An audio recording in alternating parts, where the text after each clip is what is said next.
এবং সাংবাদিক রাখা হয়।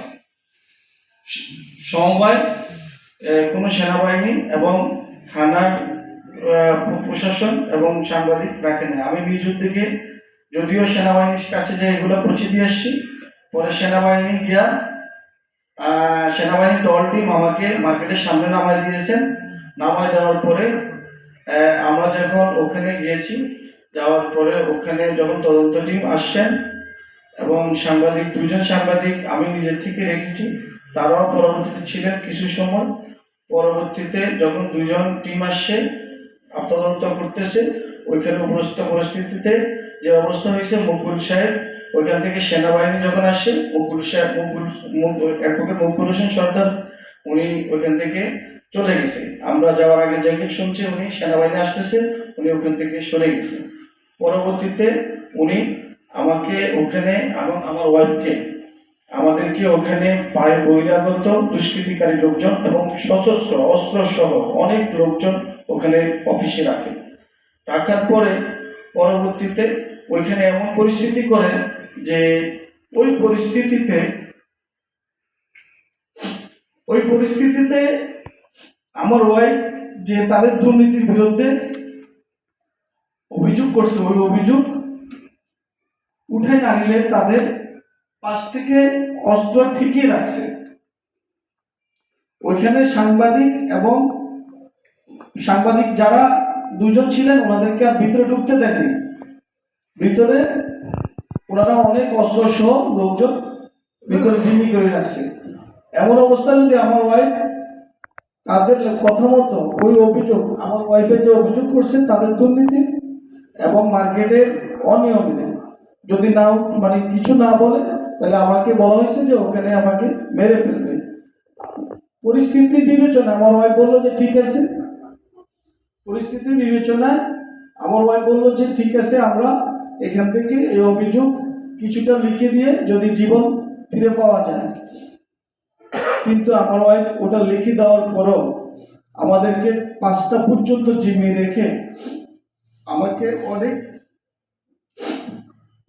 ভিতরে রেখা এবং ওইখানে অনেক অস্ত্র ছিল।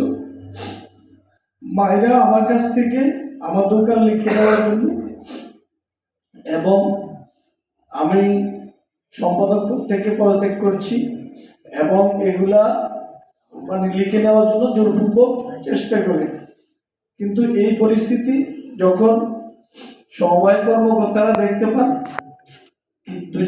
এক টিম প্রথম সকালে চলে গেছে, পরের টিম যাওয়ার সময় ওখানে সমবায় দপ্তরের একজন কর্মকর্তা নাম জাহিদ, উপপরিদর্শক, উনি শুধু মোতালিব সাহেবকে পরিস্থিতি দেখে বলছে যে জসিম ভাইয়ের যেন ক্ষতি না হয়, জসিম ভাইয়ের যেন ক্ষতি না হয়, এটা বলে গেছেন জাহিদ সাহেব। কিন্তু বলে ওনারা ওখান থেকে সরে গেছেন। কিন্তু আমাদেরকে জিম্মি করে আমাদেরকে টর্চার করা হয়েছে, আমাদেরকে মেরে ফেলার চেষ্টা হয়েছে।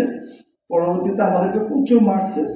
আপনারা আশা করি বুঝতে পারবেন আমাকে এই মাইকটা কিসের মাইক, আপনারা দেখলে বুঝতে পারবেন। আপনারা সচেতন মানুষ, আমার যে কপালে যে মাইকটা, এটা কিসের মাইক, কি দিয়ে মারছে আমাকে আপনারা বুঝার আর বাকি নেই।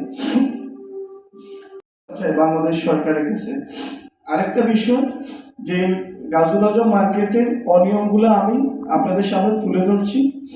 বিষয় হচ্ছে আমাদের গাজুল আজম পুরোটাই অনিয়ম ভাবে চলতেছে। গত 17 বছরে এখানে যারা আছেন সবাই এখনো ঠিক মতো আসেন না, কারণ সেই স্বৈরাচার আমলেরই কমিটি।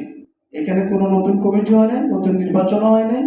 যে স্বৈরাচারী কমিটি, নির্বাচনবিহীন কমিটি এখনো আছেন। তো আমি এই কমিটির বিরুদ্ধে প্রথম থেকে বলছি যে কমিটি ভেঙে নির্বাচন দেওয়ার জন্য। আর উনি এখানে নির্বাচন এবং কমিটি ভেঙে মানতেছেন না, কারণ হলো যে এখানে উনি প্রায় শত শত কোটি টাকা অবৈধ উপায়ে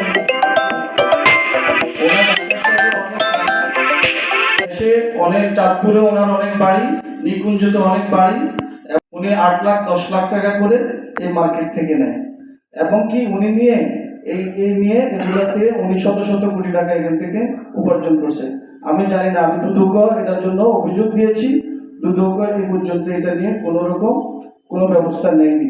উনি যে দলিল দিচ্ছে 300 টাকা, এই যে দলিলগুলা দিচ্ছে ওনার দলিলগুলা দেওয়ার রাইট আছে কিনা উনি এখানে সমবায় অধিদপ্তরে ঠিক রেখে প্রাইভেটের নামে এখানে যত সব দলিল এবং হোল্ডিং ট্যাক্স কোটি কোটি টাকা এখান থেকে আত্মসাৎ করতেছে, যে প্রাইভেট নামে কোনো তার অস্তিত্ব নেই, কিন্তু উনি এখনো প্রাইভেট নামে দলিল দিয়ে এই যে মার্কেটের ব্যবসায়ীদেরকে ঠকাচ্ছে।